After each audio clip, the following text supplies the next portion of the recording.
Salut à tous, c'est Christian Mythologie Astrale. Si vous m'avez trouvé, c'est que vous êtes plutôt futé. Et aujourd'hui, on se retrouve dans un nouvel épisode. Euh, je sais pas vraiment si c'est une série ou si c'est un astro-commentaire. Déjà, je vous prie de m'excuser parce que j'ai vraiment un matériel sommaire. Je suis en train de quitter mon appartement pour un nouvel appartement. Donc du coup, voilà, les choses partent, les choses arrivent, etc. Et je me suis dit, plutôt que de continuer à bouger dans le monde comme si j'étais je ne sais quoi, autant marquer le coup et déjà prendre des photos de ma chambre avant de partir et aussi euh, faire le truc qui me plairait le plus de faire ici, quoi. Et c'est évidemment de parler de mon manga préféré qui est Sailor Moon. Et en fait, comme vous l'aurez remarqué dans le titre, je vais parler de Sailor Moon et je vais aussi parler du mythe et du conte. Pardon, je dis le mythe, mais en vérité c'est un conte. Mais bon, les contes parfois sont des... Enfin non, c'est pas exactement la même chose, mais bon, vous comprendrez. Beaucoup de contes sont inspirés de mythes et beaucoup de mythes, surtout qui viennent pas forcément de culture occidentale, sont interprétés comme des contes, quoi. Voilà. Alors qu'en fait, c'est de la mythologie aussi. Et donc, je vais aller vous parler du conte de la princesse Kaguya, ou en tout cas du conte de la coupeuse de bambou, en parallèle en fait à Sailor Moon. Du coup, juste pour ceux qui connaissent pas, Sailor Moon, c'est un manga qui est sorti, il me semble, dans les années 80, qui a été écrit par Naoko Takeuchi et qui est juste déjà l'un des mangas les plus vendus au monde, l'une des franchises les plus connues, et juste un poids lourd, pour ne pas dire un monument de la pop culture japonaise, quoi. Vraiment, quand on parle de McDonald's des comics pour la culture américaine, l'équivalent pour la culture japonaise, c'est vraiment Sailor Moon, Pokémon et Dragon Ball Z, quoi. C'est vraiment des choses qui sont extrêmement identifiées, même parmi les plus gros réfractaires de cette culture-là, de ces cultures-là.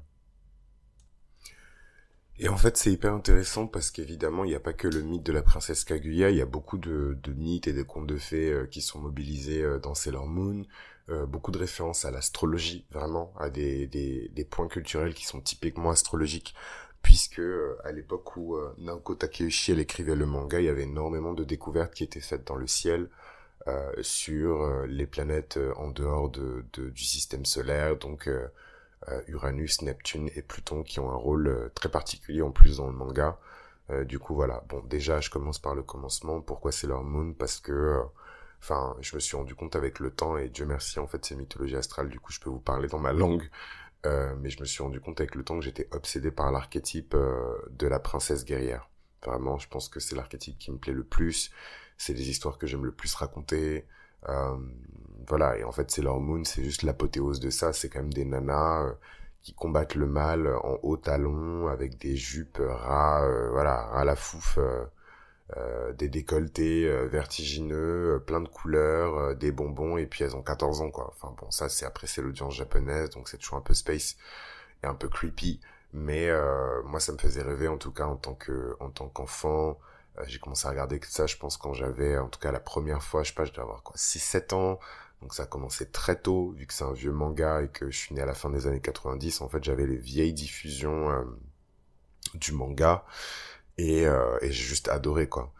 Pardon, de l'animé, et j'ai juste adoré les couleurs, les thèmes, les combats, mais encore plus vraiment ce truc de en fait c'est des jeunes filles qui combattent le mal sans sans être méchantes, hautaines. Enfin voilà, pour moi c'était vraiment le conte du héros vertueux. En fait c'est malheureux ce que je vais dire, mais avec la popularisation du format du western et tout aux États-Unis, enfin voilà, les Américains ils ont une culture particulière, enfin c'est hyper complexe à expliquer, c'est vraiment narratologie, blablabla, mais en gros, des mythes et une des images préférées des Américains, c'est celle du héros qui est pas forcément bon, mais parce qu'il est moins méchant et moins, comment dirais-je, cruel et avec des bas instincts que le vrai méchant, ben on va l'aduler en héros, quoi. Alors que lui aussi il a buté des gens, lui aussi il a fait de la merde, mais on va quand même l'élever, le hisser en tant que héros parce qu'il a tué un méchant qui a vraiment fait des choses mauvaises, quoi.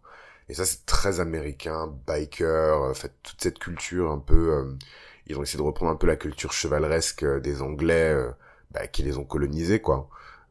Et ils les ont tournés à leur sauce, et aujourd'hui c'est extrêmement populaire, hein.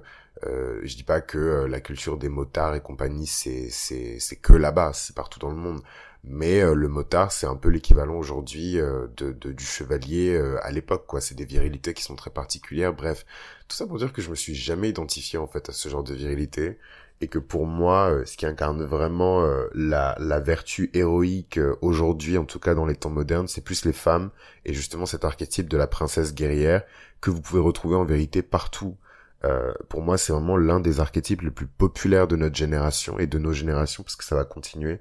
C'est celui de la princesse guerrière, en fait.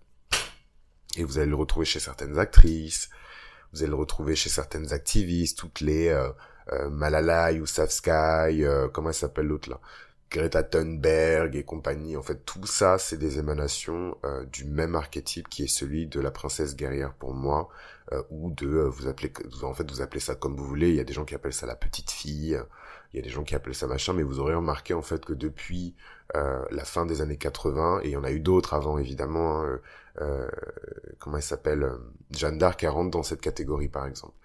Donc il y en a eu bien d'autres et bien avant, mais là je trouve qu'à notre génération, si on doit parler de chevaliers, si on doit parler de personnes qui incarnent à la fois la vertu et qui bottent les fesses des méchants, c'est quand même plus en tout cas, ce que Hollywood nous pousse dans la tronche et ce qu'on voit autour de nous, c'est quand même visiblement beaucoup plus des jeunes filles, en fait, des vierges, quoi, enfin, des vierges, pas vierges, mais dans le sens archétypal du terme, des vierges, quoi. Donc, c'était hyper important pour moi d'expliquer ça parce que c'est quand même, je pense, l'une des raisons pour lesquelles je kiffe Sailor Moon. Non seulement elles sont cool, non seulement elles sont badass et elles tuent vraiment des méchants et elles ramènent la paix sur Terre, mais en plus de ça, elles sont mignonnes et elles sont super sexy et elles sont vertueuses, quoi. Elles incarnent vraiment de très grandes vertus. C'est plus trop le cas, je trouve, même dans les mangas, les animés et compagnie. Vous verrez qu'il y a quand même un gap en termes de vertu entre les personnages féminins et comment ils sont caractérisés, les personnages masculins, quoi. Ça a juste rien à voir. On pardonne beaucoup plus des bourdes de malades à un Son Goku ou à un Luffy mais vraiment des bourdes de malades, quoi. Enfin, même un Natsu Dragneel dans Fairy Tail que à une nana, quoi. Et je trouve ça dommage. Mais bon, ça, ce sera pour un autre épisode. Et du coup, pourquoi le conte de la princesse Kaguya? Parce que je trouve que, en termes de thèmes abordés dans le conte, déjà, c'est quelque chose qui revient dans beaucoup d'animés, hein. Kaguya, c'est carrément un personnage dans Naruto. C'est même le personnage final de Naruto. Euh, voilà, c'est un thème qui revient un peu partout. Le thème de la princesse Kaguya, c'est vraiment un mythe et un conte emblématique de la culture japonaise. Et, euh, et voilà, bon, je vais pas vous raconter le mythe de la princesse Kaguya en long, large et en travers, mais grosso modo, c'est l'histoire d'une alien un peu, hein, pour dire la vérité, hein. Elle est pas humaine, hein. C'est l'histoire d'une alien qui était extrêmement belle et dont beaucoup de princes et de chevaliers, ce que vous voulez, voulaient la main. Et en fait, elle leur donnait des challenges impossibles à réaliser en échange de sa main. Donc évidemment, ils mourraient tous. Donc elle a un côté un peu bloody. C'est pas une histoire pour les enfants. Pour moi, c'est vraiment une histoire qui est très sombre. C'est un peu l'équivalent de leur Belle au bois dormant, je trouve. Euh, le mythe de... Enfin, c'est pas bien, c'est hyper raciste ce que je viens de dire, mais parce qu'il n'y a pas de hiérarchie entre les cultures. Mais en tout cas, voilà, souvent, il y a des contes qui reviennent sous plusieurs formes différentes avec des variations selon les cultures. Et je trouve que c'est vraiment leur version du conte de la Belle au bois dormant, évidemment avec des twists qui sont japonais.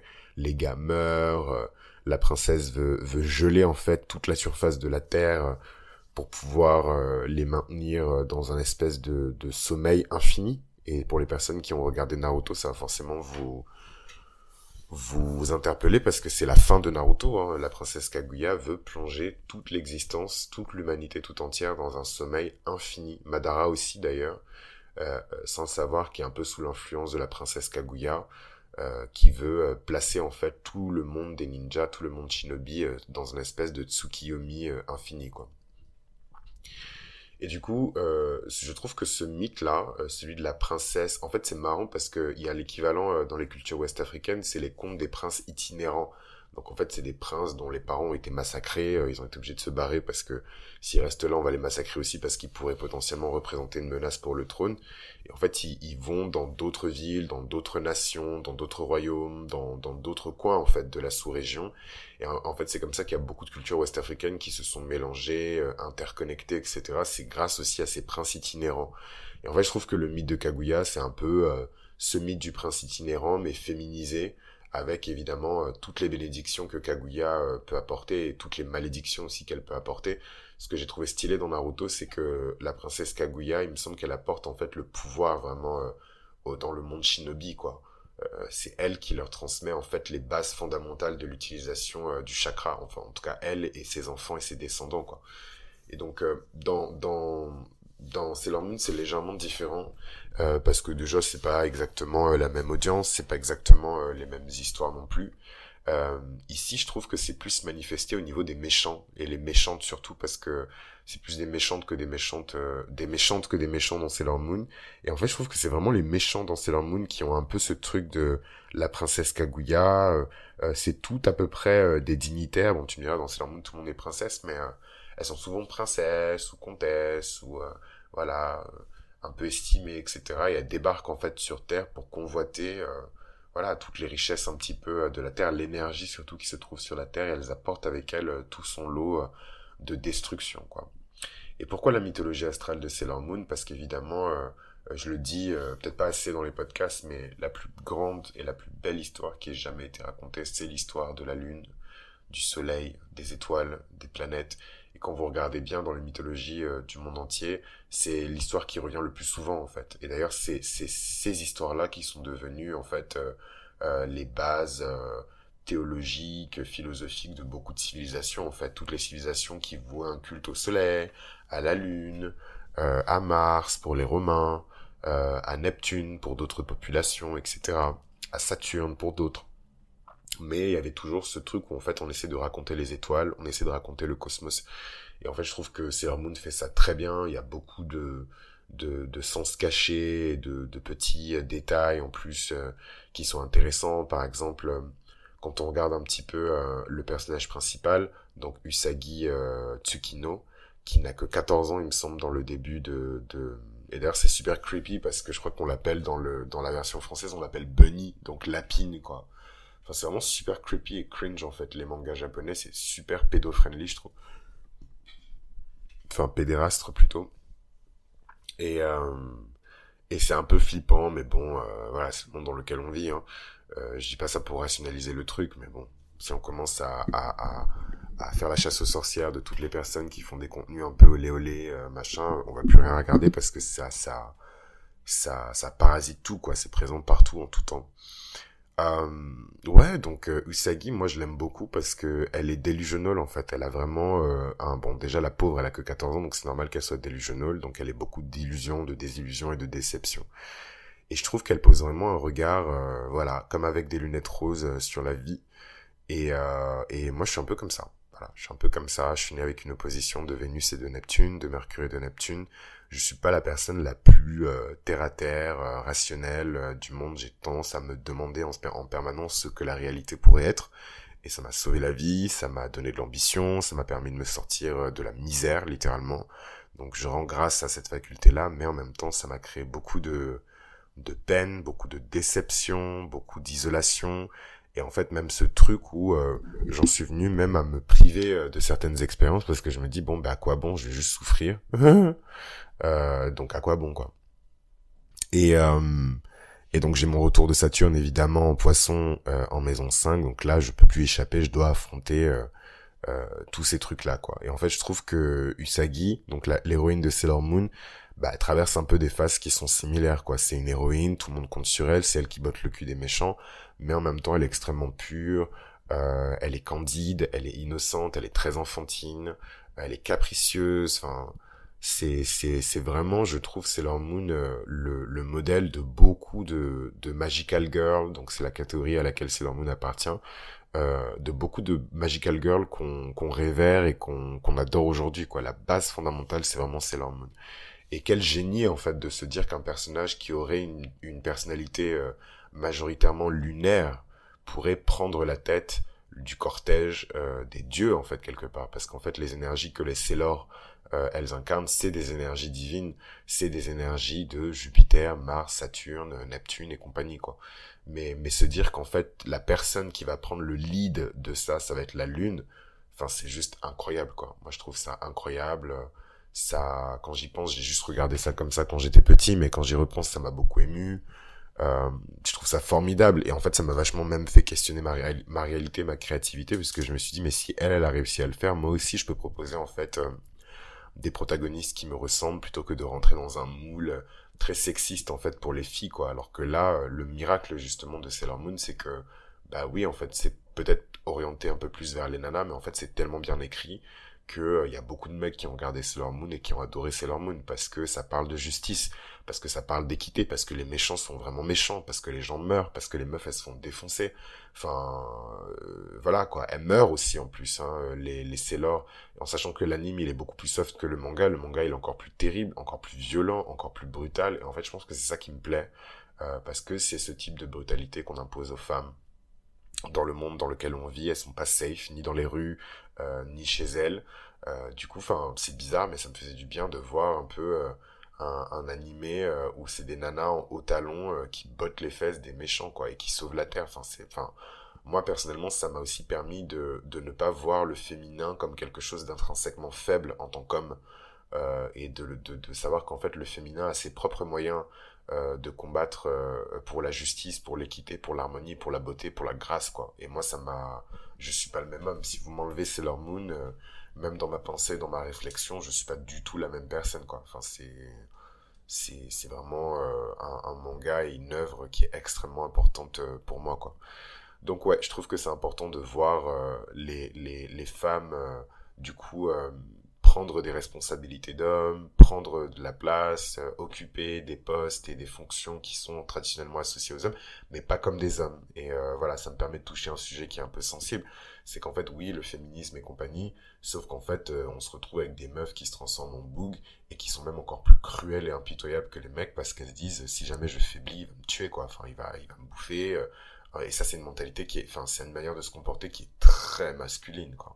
Et je vois pas ça dans Sailor Moon, en fait. Oui, il y a des Sailor qui sont un peu plus masculines que d'autres.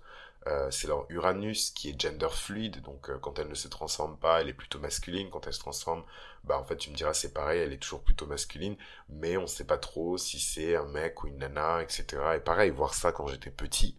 Enfin, je suis désolé, mais en fait, la première fois que j'ai rencontré une personne trans, en tout cas, je pense que j'en avais rencontré avant, mais que j'ai conscientisé que c'était une personne trans, c'est les premières choses auxquelles j'ai pensé. Je me suis dit que j'ai toujours regardé, en fait, dans Sailor Moon, des personnages qui étaient gender fluid, des personnages qui étaient non binaires, très excentriques, authentiques, vrais. Et en fait, c'est aussi ça qui m'a permis de voir le monde avec un œil qui est différent, quoi. Donc non, vraiment, c'est un manga qui est extrêmement important. Récemment, j'ai appris que l'auteur avait fait énormément de recherches sur le tissu, les designs et compagnie, même pour concevoir l'apparence des méchants. Hein. Tous les méchants de Sailor Moon sont extrêmement inspirés des designs de Mugler, par exemple Thierry Mugler, le grand designer français. Donc c'est hyper impressionnant, c'est juste, moi ça m'a donné de très grandes leçons d'humilité, de très grandes leçons artistiques aussi en tant qu'artiste, la patience qu'il faut avoir, les bonnes personnes avec lesquelles il faut s'entourer, les recherches qu'il faut faire.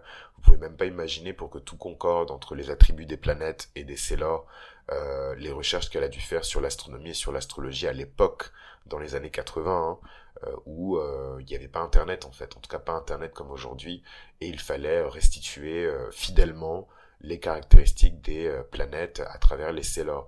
Et donc j'ai trouvé qu'elle a des twists hyper intéressants. Naoko Takeuchi, par exemple, Sailor Saturne est une Sailor qui est associée à la destruction et à la renaissance, tandis que Sailor Pluton est une combattante, est une guerrière qui est associée à la gestion du temps.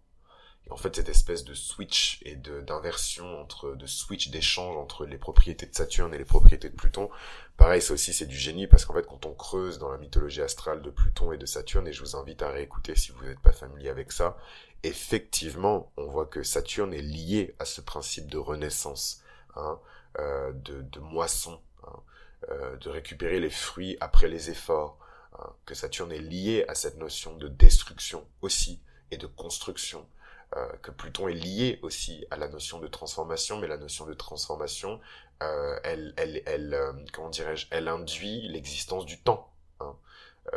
Ça ne veut pas dire que les choses ne se transforment pas en permanence dans l'infini et dans le cosmos, je pense que c'est la réalité qu'on vit, mais c'est intéressant d'ajouter la dimension du temps.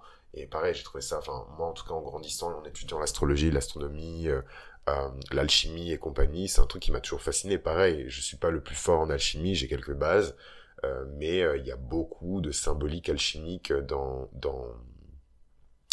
Sailor Moon, notamment au niveau du Saint Graal, hein, la quête du Saint Graal, et même ça, j'ai trouvé ça fantastique. Le Saint Graal, par défaut, c'est cette espèce de relique extrêmement puissante qui permet d'apporter la paix ou la destruction sur le monde. Mais en fait, qui a popularisé la quête du Saint Graal? C'est les chevaliers, hein, que ce soit des Templiers ou euh, les chevaliers qui étaient dans la cour du roi Arthur. C'est les chevaliers et c'est la chevalerie en fait qui a popularisé la quête du Saint Graal dans le monde. Donc voilà, c'est bon, vous me direz les Templiers c'est pas des chevaliers, mais bon vous avez capté. Mais voilà, donc de faire que ce soit des femmes euh, guerrières du cosmos qui partent à la recherche du Saint Graal, mais qu'au final qu'on découvre que le Saint Graal est en elles, dans leur cœur et dans l'union de leur cœur. Enfin, en fait, vous vous rendez pas compte à quel point c'est un manga qui est important, quoi. Enfin, et ça, c'est vraiment la force des Japonais. C'est une société qui est très sexiste, mais dans leur poche de sexisme, ils ont des lueurs, des éclats de génie, de transcendance enfin, moi, c'est vraiment une culture qui me fascine, quoi, parce que on peut avoir l'impression qu'ils sont très coincés, que ils sont un peu rétrogrades, sans mauvais jeu de mots, mais en fait pas du tout. Il y a des petites poches surtout chez les artistes, et je pense que ça doit être pour ça dans une société aussi morne et aussi capitaliste et aussi, comment dirais-je, fake, hein, artificielle, où tout le monde est pareil. La différence c'est pas forcément quelque chose qu'on met en avant, etc. Ben, maintenant je comprends beaucoup mieux pourquoi les artistes au Japon sont mis sur un piédestal en fait, parce que c'est les seuls en fait qui arrivent à sortir, je pense, de la matrice, quoi. Et je trouve ça hyper impressionnant. Il y a énormément de choses à dire sur Sailor Moon, mais effectivement c'est surtout ces thèmes-là moi que je voulais explorer, surtout enfin les points en commun entre la princesse Kaguya et en tout cas le conte de la princesse Kaguya et l'histoire de Sailor Moon. Juste pour revenir sur ça, la princesse Kaguya c'est une déesse lunaire, en tout cas elle est très associée à la lune, et on le voit d'ailleurs dans Naruto, avec le boss final qui est donc une incarnation de la princesse Kaguya, donc éternelle, immortelle, qui est très liée à la lune et qui utilise justement la lune pour influencer la Terre et aussi pour capter de l'énergie, quoi. Et donc évidemment on peut faire le parallèle avec pas Usagi mais du coup vraiment Sérénité, donc la reine du monde de la lune, la mère d'Usagi si je ne me trompe pas. Et voilà quoi, c'est censé être des jeunes filles douces et aimantes, mais qui lorsqu'elles se réveillent à leur véritable destinée, leur véritable identité, deviennent extrêmement puissantes.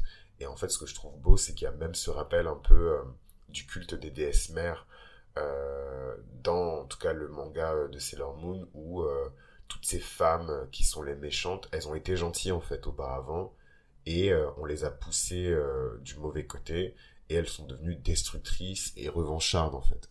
Voilà, un peu comme le mythe les mythes sumériens Inanna Ishtar, comment elle s'appelle l'autre, Inanna Ishtar, comment elle s'appelle, euh, Isis et compagnie, qui sont à la fois des déesses qui sont liées à la maternité, à la naissance, la fertilité, la joie de la vie, etc., mais qui sont aussi liées à la destruction, hein, les eaux de la mer qui nous noient, quoi. Et en fait, je trouve ça trop beau parce que même le mythe de la princesse Kaguya, c'est un peu ce qu'il nous dit, quoi. Elle veut faire le bien, hein. Elle pense que en gelant, alors le mythe de la princesse Kaguya dans le conte, hein, le conte de fées, et aussi la princesse Kaguya qui est un personnage, il me semble, de Sailor Moon aussi. Hein, donc on a vraiment une princesse Kaguya qui est semblable à une comète et qui se balade en fait dans le cosmos et qui veut récupérer un objet qu'elle a perdu, qui appartient à son vaisseau sur Terre, et qui va tenter de geler la Terre pour stopper justement la peine, l'isolation, le rejet. Tout le monde va être congelé, quoi.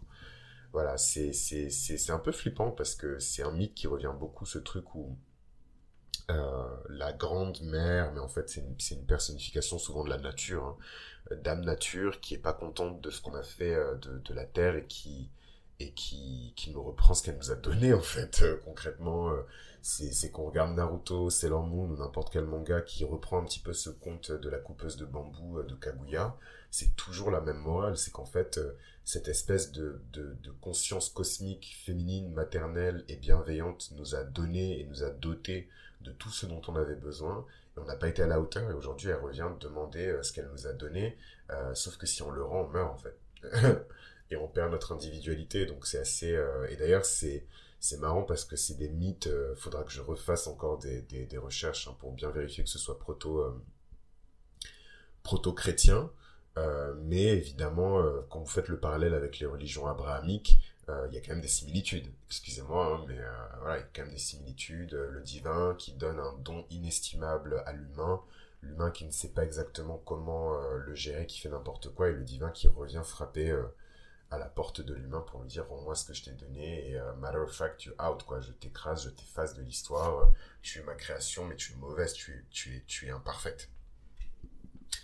D'ailleurs, c'est très proto-chrétien comme thème, parce que justement, la grâce et la beauté de la bonne nouvelle, c'est de se dire qu'en fait, voilà, on nous a donné l'inestimable, on n'a pas fait forcément la meilleure chose, mais un, on est pardonné quand même, deux, on est quand même choisi, et trois, on sera sauvé quoi qu'il arrive. Et donc ça vient complètement changer la donne. Mais c'est bien comme ça de mettre les mythes en parallèle pour pouvoir les comparer, parce que après ça nous dit des choses sur le monde, ça nous dit des choses sur certaines civilisations, sur leur rapport à la féminité, à la maternité, etc. La lune, c'est un élément qui est vraiment central dans Sailor Moon. La lune, c'est aussi un élément qui est central dans le conte de la princesse Kaguya. Euh, de manière générale, la lune, c'est un élément central dans beaucoup de contes et dans beaucoup de mythologies féminines. Il y a beaucoup de déesses lunaires. Enfin, on pourrait même créer un panthéon juste avec les déesses lunaires ou associées à la lune. Parce que voilà, c'est associé à la maternité, c'est associé à la féminité, c'est associé aux femmes, à la sororité aussi. Hein, donc, euh, c'est vraiment des éléments qui incarnent la puissance de la pureté. Voilà, moi, c'est ce qui me touche le plus, en fait, de tout ce manga-là. C'est la puissance de la pureté, c'est le lien entre la lune, la magie et la transformation. C'est ça qui me touche le plus, en fait, dans Sailor Moon. Et du coup, c'est un truc que je voulais un peu partager avec vous. Évidemment, il y a énormément de choses à dire sur Sailor Moon. Moi, je pourrais en parler pendant des heures, mais j'ai pas forcément le temps. Mais c'était extrêmement important pour moi de partager tout ça avec vous. Si vous êtes curieux et curieuse, n'hésitez pas à m'envoyer des emails, même pour me poser des questions. Les lectures compréhensibles de Thème Astral sont toujours disponibles via email, donc n'hésitez pas à réserver la vôtre. Là, en termes de programmation, il y a une bonne partie de novembre qui est déjà bookée. Là, on est déjà en décembre-janvier, donc ne traînez pas trop. Si vous voulez pas recevoir votre lecture en juin 2024, quoi. Sinon, je vous remercie en tout cas de m'avoir accompagné jusque-là. Je sais pas où est-ce que je serai quand je vais enregistrer, mais voilà, c'était le dernier épisode de Mythologie Astrale enregistré dans cet appartement. Les personnes qui me suivent depuis le début, vous savez que j'ai galéré pour trouver un appartement, c'était horrible. Vous imaginez bien qu'en tant que petit astrologue en herbe, ça a été compliqué. Mais je m'en suis sorti par la grâce de Dieu, et je rends grâce à Dieu pour ça. Mais du coup, ça fait d'autant plus de peine de quitter l'appart, parce que voilà, c'est un peu chez moi, c'est là où je me suis senti en sécurité, et surtout voilà, je me suis un peu sorti les doigts du huc pour trouver cette opportunité-là, toujours grâce au concours de Dieu.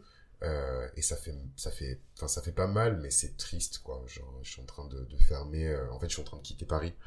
Donc, je suis en train de fermer un chapitre de presque 6 ans de ma life, quoi. Et ça fait même pas 10 ans, mais c'est beaucoup, en fait, 6 ans, quoi. Donc voilà, mes chers amis, merci en tout cas de m'avoir accompagné pendant cette aventure-là, particulièrement au Patreon. Et je vous dis à très vite. Moi, j'arrête pas de toute façon Mythologie Astrale. C'est juste que le format va être légèrement différent. Donc voilà, préparez-vous. Et je sais de toute façon que vous allez très bien recevoir tout ça, mes petites chrysalides. Et on se retrouve très vite sur le podcast.